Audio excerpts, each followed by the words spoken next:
Sa mga nagbabagang balita ngayon, tila lumalabo na ang kapalaran ni dating senador at kasalukuyang Pangulo ng Pilipinas na si Bongbong Marcos. Ayon sa mga ulat, ang mga general at armadong hanay ay naglalatag na ng kanilang plano upang patalsikin si Marcos mula sa Malacanang. Nakakabahala rin ang balita na ang mag-asawang Marcos ay walang kawala sa mga posibleng aksyon laban sa kanila. Ayon sa mga pinagkakatiwalaang pinagmulan, tila may mga hindi pagkakaintindihan sa pagitan ng Pangulo at mga general at armadong hanay na nagdudulot ng pagpaplano ng kanilang hakbang. Ang pagsasagawa ng mga ito ay nagdudulot ng malaking tensyon sa politikal na tanawin ng bansa. Sa mga susunod na araw, inaasahang maglalabas ang mas marami pang detalye tungkol sa mga plano ng mga general at armadong hanay para sa posibleng pag-alis sa pwesto ni Pangulong Marcos. Mananatiling nakaantabay ang mamamayan sa mga pangyayaring ito na maaaring magdulot ng malaking epekto sa kasalukuyang kalagayan ng bansa.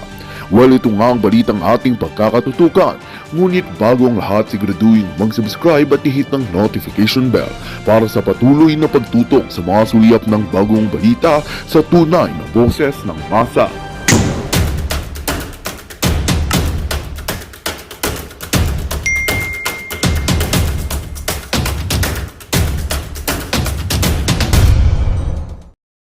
Nabangag na si Marcos Jr. Hayop kayo? Hoy, Philippine Star. Bakit hindi nyo binalita kung saan nagmula yung pananalita ni Glenn Chong kung bakit nga isa-slap-slap ng ganyan? Andito si Atty. Glenn Chong. Thank you. Bring it on, sabi ni Atty. Glenn. Ulitin ko muli, Bureau of Immigration.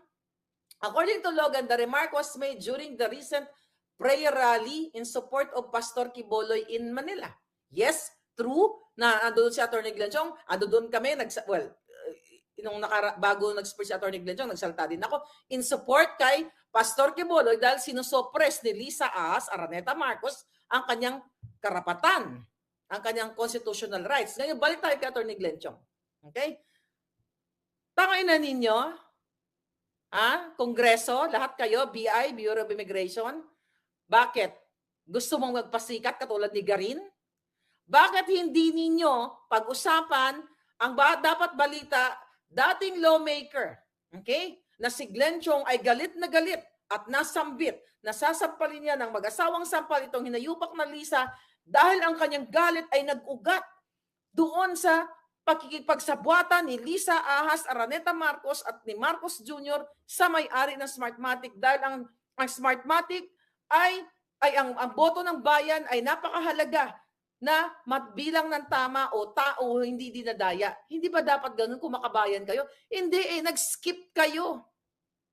Ang kwento nyo, putol. Katulad ng mga utak ni Lisang putol na mga neurons. Wala na yung billion of neurons. Ito na lang. Kaya malapit na yung bumigay, Atty. Glenn. Sabi ni Atty. Glenn, baka gusto ni Deputy na maging commissioner ng immigration. Ayun na nga. Kaya sabi ko ganyan. Tama, Atty. Glenn, baka nga. But anyway, Garin, Pimentel, Barbers, at lahat kayo mga gindot, kayo mga hinayupa kayo, sorry for, I'm not gonna say sorry. Tangina, kilala niyo naman ako. Lang sorry. Tanggalin na yung mga hayop na yan. Hindi, kahit, di ba, kahit mag-explain ka sa anak mo or whatever kung ano nangyari, magsimula ka sa pinagkaugatan ng istorya. Saan nagmula? Ang salita ni Glenn Chong, nasasampalin niya ng mag-asawang sampal si Lisa figuratively. Sabi nga ni Atty. Glenn Chong, masasampal ko ba yan? Napapalibutan ng demonyong mga gwardiya niya yan. Tapos ang pakalat nyo, para bang, nagsalita na si Glenn Chong na, ay sasampalin ka, trip-trip lang, na walang dahilan. Mga bangag. Dalang amo nyo, bangag. Hayop kayo. Alright. Sabi dito, such reprehensible remarks not only demoralize the dignity of Lisa Araneta Marcos as the First Lady. Dignity? Ang buwakan ng ina yan, walang dignidad yan. Dahil bumubukang yan. Kahit nga sa ticket, doon sa Miss Saigon sa New York, nilandi niya. Di ba? Sinabi na rin ni Kuting Jr. na ang asawa niya kayang umiyak, lumandi, kahit bumuka ka si Lisa, makakuha na ng what?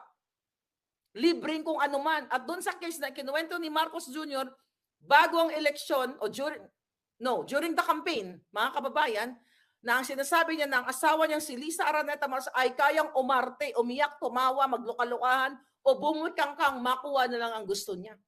Dignity? Walang dignidad ang gobyernong ito. Wala silang dignidad dahil sila isang sindikatong mafia. Tangina nyo, tanggol-tanggol kay Lisang hayop na yan. Kakalad ka rin talaga namin, Atty. Glenn Chong. Atty. Glenn Chong, sasalugsugin ko talaga yung bilat niya ni. Sorry sorry for the word, but deserve niya yon. Okay, ano pang sabi nito? Nitong ulol na to. Okay, this matter shall be thoroughly investigated by the appropriate authorities to warrant accountability and uphold the integrity of our legal profession. Paimbestigahan ninyo? Pero ayaw nyo paimbestigahan ang signed affidavit ni Atty. Glenn Chong last year of September na inakusahan niya. Sumumpa siya, pumunta siya sa COMELEC na si Lisa Araneta Marcos ay nakipag-usap at may nanipula ang eleksyon 2022. Sana ito ang paimbestigahan nyo, thorough investigation para mapanagot si Lisa at mabilang ang boto ng mamamayang Pilipino.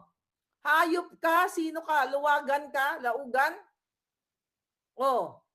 Para daw magkaroon ng accountability and uphold the integrity of our legal profession. Hayop kayo Si Lisa dapat ang madisbar at hindi lang dapat Kung may bitay lang, dapat nabitay na yan.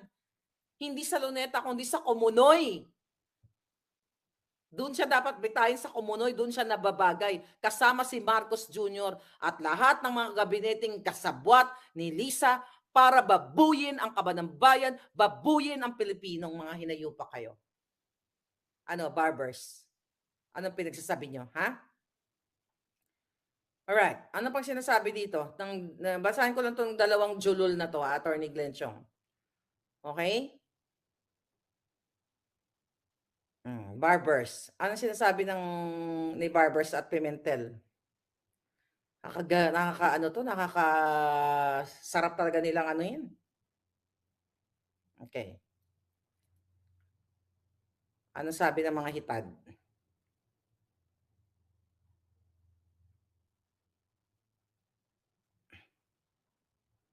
Nawala. Ito yata. Ito pala, na-screenshot ko na pala yon, mga kababayan. Ay, nako, giatay. Ito. Sabi ni Barbers, two veteran members of the House of Representatives are demanding public apology from former Biliran Lone District Representative Glenn Chong after he publicly threatened to slap in the face First Lady Lisa Marcos. Mga ulo tagang comprehension yan, no? Palibasa, bangag na nga kayo eh. Attorney Glenn Chong. Ito pa si Attorney Glenn. Yan, dyan na yan palangga ko. Okay. Sabi dito, ng dalawang julul, angered and appalled by Chong's remark for Surigao, Del Sur District. Nagalit pa kayo mga hayop kayo, Johnny Pimentel and Robert Barbers. Really? Ulit. Nagalit kayo kay Attorney Glenn Chong kasi nagsasabi ng totoo? Kasi nagkikisas kayo kay Lisa? Pero hindi kayo nagagalit na dinakaw ang boto ng bayan? Hindi kayo nagagalit na si Lisa ay kasabwat ng smuggler ni Michael Ma? Ito. Balikan natin ulit. Hoy, Barbers, Pimentel, manood kayong mga hindot kayong dalawa. Kayo, pati si Garin. Mga yawa kayo. Ito, hindi kayo nagagalit dito? Yan, kay Michael Ma, hindi kayo nagagalit? Pinapahirapan namang magsasaka, lahat ng Pilipino pinaghihirapan dahil kasabwat ni Lisa sa smuggling business niya? Kay Glenn Chong na nagsasabing sampalin niya ng figuratively itong hitad na itong si Lisa. Dahil what? Dahil sa pakikipagsabwatan nga sa Smartmatic. Ngayon si Attorney Glenn Chong gusto niyong kasuhan o gusto niyo mag-sorry. Pero itong si Michael Ma again na smuggler, wala kayo sinabi. At hindi nyo na nga tinuloy ang hearing dyan sa kongresong mga linti kamo. Ayan, Michael Ma, kasabwat ni Martin Araneta, ni Franz Imperial. Bago pa maupo si Kuting, may plano na silang mamayagpag ang smuggling. Yan ang opisina niyan. Ano pa ang gusto nyo marinig? Pimentel, Barbers, Garin, lahat ng mga yawa na kongresista. Ito, asa na yon? Si Jung. Oh, hi. You guys are great. Thanks for the support. Okay, thank you very much. Sama-sama tayo. Babago muli. Yan dalawang demonyong yan. Sorry. Alright. Dapat pala tanggalin ko dito. Yung dalawang yung satanas na yan, mga kababayan, sinisira ang kinabukasan. Tapos kayo dyan sa Congress, walang gagawin? Okay, dagdagan pa natin. Barbers, Pimentel, Garin, Bureau of Immigration, at lahat kayong mga nagsumisip-sip kay Lisa. Bakit ito hindi mo pa imbestigahan si Mark Anthony Sayarot, ipatawag nyo yan dyan? Bakit isinama ni Lisa, ni Marcos, ni Tambaluso sa New York? At yan ay nahulihan ng tunito-niladang pulburon na favorite ni Kuting. Bakit yan hindi nyo pa imbestigahan? Bakit si Glenn Chong ang pa-imbestigahan nyo na nagsabi lamang, nag-deliver lamang ng kanyang galit dahil sa ginagawa ni Lisa at ng Kuting Jr. at lahat kayo sa pambubudol, pagbabribe, pagnanakaw ng kaban ng bayan. Di ba mga palangga? O ano sabi pa nitong dalawang ungas? Yes, sabi ng dalawang ungas, I saw the video clip and I denounce his disrespect of the First Lady, sabi ni Pimentel. Yun na. Disrespect, ulit-ulitin natin ngayon. Ang respeto ay binibigay. At si Lisa, dapat nga hindi nga lang disrespect ang ipapakita dyan eh. Dapat ilubong na sa gani eh. Yan kung mayroon lang kaparusahan para ilubong ng buhi. Ina ang babaeng kumakamal ng pera ng bayan, kulang pa ang buhay niya. Sabi ko nga kanina, buhay ng buong pamilya niya, ng kapatid niya, ng kaangkan-angkanan niya, kulang ang mga buhay nila sa pagdanakaw sa pera ng bayan, sa pangdurobo, pakipagsabwatan sa lahat ng mga illegal sa Pilipinas. Kumilos na kayo, mag-speak up na kayo. Alam ko, you're there and you're ready. We are ready. Tapusin na natin ang kababuyan ni Lisa Marcos dahil hindi siya ang ibinoto ng Pilipino. Siya ang umaacting na presidente. Sabi nga niya doon sa meeting with elite, mga negosyante na inorganize ni Joji, na mabuting siya lang ang magkokontrol kay Marcos Jr. kaysa sa ibang tao. So ibig sabihin si Marcos Jr. ay isang walang silbi, walang backbone. Niloko niya ang Pilipino, mga kababayan. Sabi pa niya, we demand public apology. Attorney Glenn Chong, magpa-public apology ka ba? I doubt it. All right. This conduct is not becoming of a gentleman. Women's month pa naman, whatever. Okay? Mga kababayan, itong ginagawa, ito, sabi ni Attorney Glenn, respect is earned. It is never dictated. Exactly. Hindi nyo pwedeng diktahan. Kami, si Attorney Glenn Chong, na irespeto ang sindikato at mafia na katulad ninyo, hindi lang si Lisa. Kasabwat kayo mga yawa kamo. Ayop to mga to. Ngayon kasasalang nakatayo sa gyera, mga palangga. Binibenta na kayo ni Kuting. Mga kababayan, ha? Akala mo, Lisa, makakalusot kang hayop ka? No. Yung panggigipit po ni Lisa, pagkakaso sa amin, lahat-lahat kami, halos, ayan, sabi ni Attorney Glenn, over my dead body, no apologies. I know that, my dear brother. Ay, ba't ganyan? Okay? So ngayon, mga kababayan, so ang ginagawa ni Lisa ngayon, actually, nasabi ko na to the other night, even ang mga malalaking negosyante, kinakasuhan at tinatakot nila. Hindi naman susuko yung mga yon. Katulad ko, lumalaban sila. At nagpaabot sila sa akin ng salita. Mayayamang tao to ha. One day, pag natapos na to, natanggalatan sila Kuting, I will ask their permission if I can disclose their names. Anong sabi sa akin? Maharlika, Miss Maharlika, maraming salamat. Dahil kahit gusto kang patayin ni Lisa, ay hindi ka tumitigil sa pag-expose sa kanila. Ito yung ginawa nila sa amin. Mga walang hiya talaga itong mga hayop na to, walang utang na loob. At maliban pa dyan, mga traidor. Ang sabi nila sa akin, hindi lang daw ako ang ginigipit, nabanggit ka, Attorney Glenn Chong, hindi lang ikaw, hindi lang yung iba pang mga ginigipit. Marami tayo ang ginigipit ng hayop na Lisa at pakakasuhan tayong lahat. Bring it on. Kasuhan mo ako. Bakit hindi ikaw magkaso? Huwag ka gumamit ng proxy. Lisa, duwag ka eh. Tangay na ka eh. Bakit hindi ko magkaso sa akin? Sinasabihan kitang mafia ka, sindikato ka. Bakit hindi ikaw magkaso? Yan. Kasi yung mga ginamit mong tao, kaya kong jampalin yun. Akala mo, lalo pag mga bobo, yung ginagamit mong proxy, kaya kong lampasuhin yun. Hindi ako sa nagyayabang. Lalo na kung may hawak ako ebidensya. Oh, ha? I'm not gonna say things here. Pero lahat ng mga taong ginamit ko, kakalagtarin ko kayo lahat sa korte. Huwag nyo akong sinisindak-sindak na akala nyo wala akong pera, ganito. Kasi si Marlica takot yan, ganyan-ganyan. Hindi na yan sasagot, default na yan. Ulul! Kaladkaran tayo. Kung kailangan malaman ng buong mundo na ikaw Lisang Buwaka ng ina, na inuutusan mo ang mga tao na kasuhan ako kasi ikaw ang magbaback up, ikaw ang magbibigay ng pera at gagamitin mo ang pera ng bayan, bring it on. Putang ina ka. Kakalad ka rin kitang hinayupak ang babae ka. First lady ka, hindi mo deserve na irespeto dahil wala kang kwentang nilalang sa mundong ito. Ang intensyon mo ay magnakaw na hayop ka. Sabi ko nga, ang biruan nga namin mga palangga, kung alam ko lang pala nabubudulin tayo, dapat giluok ko na sa to, sang una. Akala mo, o aatrasan kita, kahit maghanap ka, kunin mo na lahat ng mafia. Lahat dito sa Amerika, sa Latin America, kontakin mo na lahat ng mafia para pumatay sa akin. Hindi kita uurungan. Sabi ko nga, nireport na kita eh. Diba? Hindi ko hayaang dumikit ang mga mafia mo sa katawan ko.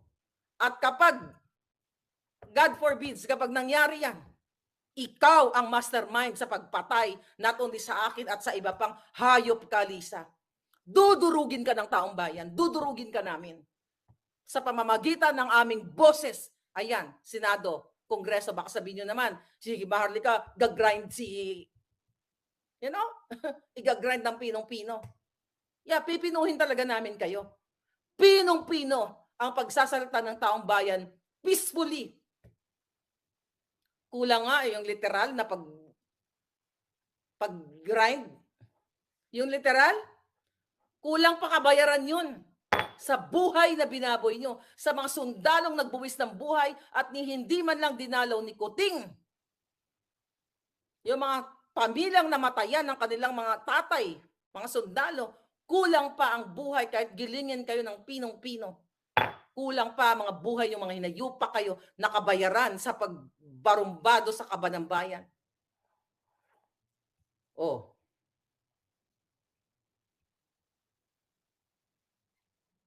Hanggang kailan ang kasamaan nila? Malapit na yan, palangga. Marlica, hindi lang PCSO ang dapat pagtuunan ng pansin. Ngayon, tanimbala. Oh, that's good point. Sabihin ko talaga, yung tanimbala na yan. Bumalik na naman. Diyan niyo po ako nakilala sa tanimbala na yan. Yan isa sa mga issue ko. Pero, sinabi na yan ni Duterte. I don't know, nag-release ba si Duterte ng na illegal ba yun?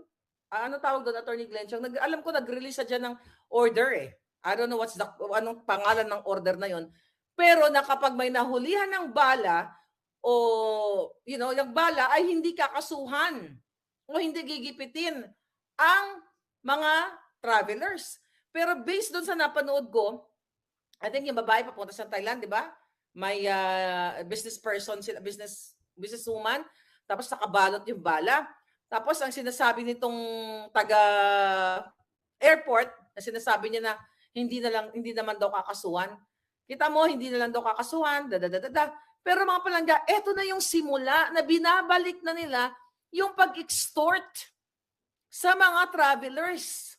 Maliban pa sa Bureau of Customs na minuminuto o sigu-segundo kumikita si Martin Araneta, si Lisa Marcos sa mga kanilang mga smuggling business, pati kayo mga travelers, whether you are foreigners, Filipino, ay i-extortan na naman kayo ng kwarta. At even yung mga rebelde NPA, lumalakas na ang loob nila doon. Bumabalik na sa mga kabundukan, nire-recruit na ang inyong mga kabataan dahil pinondohan ni Martin Romualdez ng bilyon-bilyon ang mga makakaliwang grupo katulad ni Franz Castro at yung mga anak bayan, yung mga representante nila. 'Di ba? Sila ay pinondohan ni tambalos-los at pinalaya nga ni Kuting yan, binigyan nga ng amnesty mga yan eh. 'Di ba? Pinardon nga eh. Bumabalik na, kinikitil na naman, nire-recruit na naman yung mga kabataan sa kabundukan dahil pinalakas ni Marcos Jr. ang mga NPA, mga makakaliwang grupo para gurgurin ang ating mga kabataan, ang kanilang mga kinabukasan. Kaya ang mga rebelding komunista dyan, nakita nyo ba nag-antay-antay Marcos? No wonder, wala nang dati nung panahon ni Duterte, panahon ni Noynoy, nandiyan yung mga yan. Sumisigaw-sigaw. In fairness, kahit nung panahon ni Noynoy, yung mga sumisigaw na mga rebelding komunista, nandiyan sila lagi present. Sa panahon ni Kuting, nasaan sila?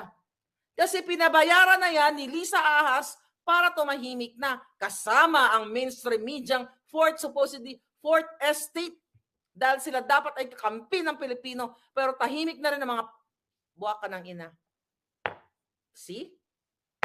You have to get up, speak up, tapusin na natin to. Binababoy na kayong lahat na lang. Sabi ko nga, segundo ay nagnanakaw sila, nagtatransport sila ng pera. Si Lisa nagpapaaral, yung mga kaibigan ni Lisa na na-meet ko, mga kababayan, doon sa inauguration, nung pumunta ako sa headquarters, kasama niya sa entourage niya, doon sa Europa, sa Germany. Nakita ko sa video. Wala namang role. Pera nyo. Ang pinaaral niya si Arjen Nieto na extortionista, nasa UK, nasa London, nag-i-enjoy. Pera ninyong pinaaral sa putang inang taning Pinoy na yung kawatan ng bayan. Kasabwat ni Mel Robles at ang lot of money ninyo na pupunta dun sa paaral at sa bulsa ni Lisa at tinatransport nila palabas-masok sila ng Pilipinas dahil ang kanilang misyon ay hubasin sa irin ang pera ng bayan. Tapos ano kayo, kuting-kuting pa rin kayo? Tangan nyo naman. Kaya kayo magigising. Papabudol pa ba kayo? Ako, number 1, si Atty. Glenn Chong, sumuporta sa kanila. Dahil akala namin para sa bayan. Yung pala, putang ina nila, na program na nila, na uutuin lang pala tayo. Lalo silang magnanakaw. No more Marcos. No more kahit sino. Huwag na tayo magpaloko pa. Senator Amy, nasaan ka na? Hay, naku. Mag-hybrid election na lang tayo. Nasaan ka na? Asa na?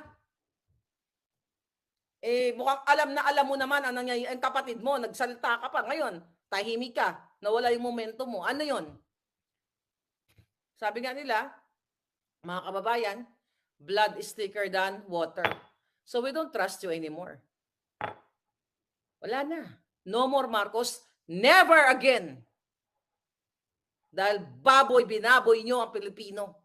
Binudol nyo si Sara, binudol nyo kami. Wala kang utang na loob, Lisa. Diba? Sinabi ko sa inyo, yung hayop na Lisa na yan, walang utang na loob kay Quiboloy at saka sa kay SMNI. Sa SMNI, kay Pastor Quiboloy. Kung hindi dahil kay Sara, hindi kayo nabigyan ng airtime kay Pastor Quiboloy sa SMNI. Si Sara, pinakausapan mo, Lisa Marcos, Ahas, na para i-accommodate ni Pastor, wala kayong binayarang hayop kayo. Manggagamit kayo. Tapos ngayon, tinrider nyo si Sara, tinrider nyo si Pastor. Lahat ng Pilipino, tinrider nyo mga yawa kamo. Walang utang na loob talaga, Brent B. Pumunta si Amy sa Visayas, nagbigay ng ayuda. Bullshit that ayuda. Tigil na yan. Amy, tumigil ka na sa ganyan-ganyan mo. Wala na. Pinagluloko nyo lang ang Pilipino.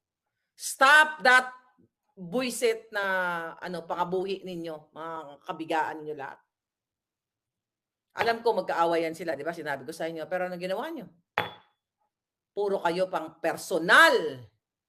Yung kapatid mo, kinokontrol, okay, ng ahas mong sister-in-law. Binudol nyo kami, lumuhod ka, Senator Amy, kay Pangulong Duterte para hindi pangalanan si Kuting na siya ay isang polboronic. You know that. Huwag tayong maglokohan. Huwag na tayong maglokohan, Senator Amy. Kung gusto mo, talagang, ikaw ay mahal mo ang bayan, iputak mo na yung kapatid mo. Huwag din mo siya poprotektahan, hindi yung, niloloko niyo yung kapatid ko, ganyan. Napapaligiran ka ng demonyo. Yung kapatid mo mismo, demonyo. Oh, yung ahas mong sister-in-law, hindi mo pa pangalanan. Eh, sinabi mo sa akin sa text messages na insecure siya, sa'yo, si Lisa. Duwag ka ba sa kanya? O ano, nalagpasan yung pagnanakaw ng hayop na babaeng yan? Mga kababayan, sa lahat ng mga taong nakarinig sa akin, kung ako, na may bounty ang ulo, gusto nila akong patayin, hindi ako tatakot sa mga yan palangga. Sabi ko, isang beses na ako mabuhay. Huwag lang kayo. Okay? Kung alam niyo kung hindi lang kayo traitor, kaya ko yung labanan one at a time. Gusto mo mag-aharap pa tayo ng ring Dito gusto mo sa Las Vegas, parang Pacquiao Bradley or Pacquiao whatever, di ba? Yung laban. Gusto mo Lisa, putang ina. Dudurugin ka isang round ka lang Tulog ka kagad, lalo na lagi ka ng bangag. Eh baka hindi ka pa tumatayo sa ring, tulog ka na dahil bangag ka na kagad Hindi pa ako sumusuntok, bagsak ka na. Di ba? Oh. Sabi ni Ann ko, no more Marcos, enough is enough. Pinagluloko lang tayo. Mga kababayan, pinagluloko lang tayo. Itigil na ng kaibangan. Wala na, Senator Amy, tapos na. Huwag na tayong maglokohan. Binudol nyo si Inday, binudol nyo Pilipino. Kung nakita mo sana na binababoy na ni Marcos Jr. at ng asawa mo, kung para ka sa Pilipino, nag-speak up ka na. Ako, Agosto pa lang. Actually, July pa lang kami. Na nasa Pilipinas pa lang ako. June 30. Nasa Pilipinas pa lang kami ni Mother Pebbles sa Lakera. Shout out kay Mother. Kami ang dalawang magkatandem dyan na umalma sa kababuyan ni Lisa. Imagine mo, nakausap ko si Mother Pebbles kanina. Nag-usap kami. I hope mag-interview tayo palangga. Nung gabi, nung May 9, pero sinabi ni Mother yun, papalala ko lang sa inyo. Pero ito bagong information. Nung May 9, nung counting, nung nag-volunteer kami doon, ako maaga pa si Mother Pebbles, gabi, nung habang nagpa-party kami doon, si Mother Pebbles sa Lakera ay nag-broadcast doon sa Uniteam na channel. Remember that? Tapos, nakatulog siya doon sa headquarters na hindi man lang siya binigyan ng unan. Tinanong ko siya kanina kasi napag-usapan namin. Sabi niya, anak, naalala mo ba yung nag-volunteer tayo nung May 9? Di ba? Na sinabi ko sa'yo, na ikinuwento ko rin yun, na nakatulog na ako doon, di ba na ako binigyan ng unan. Tapos yung kinabukasan, ay aalis na siya doon. Kaba, tulog-tulog pa siya, pinapalayas na siya ng mga staff ni Lisa Araneta Marcos. Kaya tinanong ko siya kanina, sabi ko, Mother, ang alam ko, may mga hotel na ibinigay doon sa mga vloggers. Sabi ko, ako nga meron binigay sa akin. Pero hindi ko nang kinuha yun. At yung in charge doon, sabi ko, hindi ko kailangan ng hotel, bigay mo na lang sa iba. Kasi nasa Shangri-La nga ako noon, nung time na yon. Diba? Ba't naman ako, magkalapit lang yun Bonnie. Diba? Headquarters sa Shangri-La, doon lang ako. Sabi ko, hindi ko kailangan ng hotel. Si Mother pala, walang hotel. Nung sumalampak lang doon sa sopa, hindi ka hayop na mga putang inang to. Mother, mag-vlog nga tayo. Kwento mo lahat uli. Nakita niyo mga kababayan, si Pebbles Kunanan o Pebbles Talakera na nagtulong sa kanila na walang bayad ni kahit piso, kahit 5, mga kababayan, wala man lang accommodation na nagpuyat doon. Kaya lalong nagagalit ako. Sabi ko, mga mandurobo talaga to mga walang kwentang tao. Kaya dapat sabi ko nga, kulang pa yung grinder. You know what I mean? Nakabayaran ng buhay nila. Sa bawat paglulustay ng pera ng bayan ni Marcos Jr., pagpapanggap, o recently, nagtatakbo-takbo si Lisa doon, di ba? Sa Germany ba yon? Yung kunyari, tumatakbo siya, magpa-picture-picture siya, para siyang tanga. Sinong ginagaya mo? Si Puso? Na nagbabayad ng mga photographer? O nagbibigay ng libreng kape o libreng whatever para picture-picture? O ganon, di ba? Ano Lisa? Anong feeling mo? Popular ka? Tanga! Popular ka sa smuggling. Ano, gaya-gaya ka Inday Sara? Huwag mong ipipilit na kunyari people person ka. Dahil hindi ka people person, demonyo ka. Smuggling person ka. You're not a people person. You're not for the Filipinos. Para ka sa sindikato. Para ka sa smuggler. Para ka sa extortion. Bribery. Lahat na lang. Giatay kang alpot patutot ka.